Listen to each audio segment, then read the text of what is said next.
علم اس قدر سیکھنا فرض ہے جس سے عمل درست ہو۔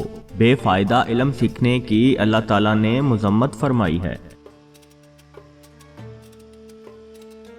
خدا کی شناخت پر کسی کی تقلید نہیں کرنی چاہیے، بلکہ اسے اس کی کمال کی صفتوں سے پہچاننا چاہیے۔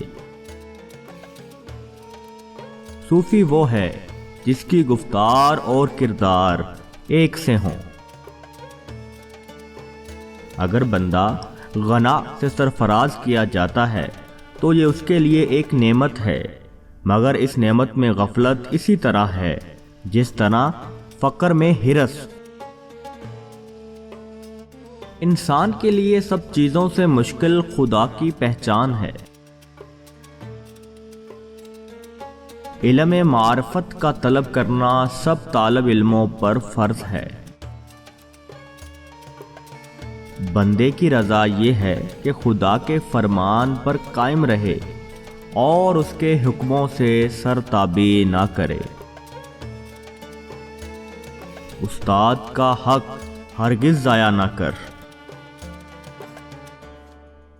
جس طرح بدن کی پاکیزگی کے بغیر نماز درست نہیں ہوتی، اس طرح دل کی پاکیزگی کے بغیر معرفت درست نہیں ہوتی۔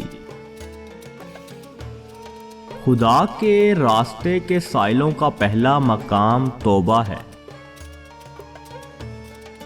رضا دو طرح کی ہوتی ہے، حق تعالیٰ کی رضا بندے سے اور بندے کی رضا حق تعالیٰ سے۔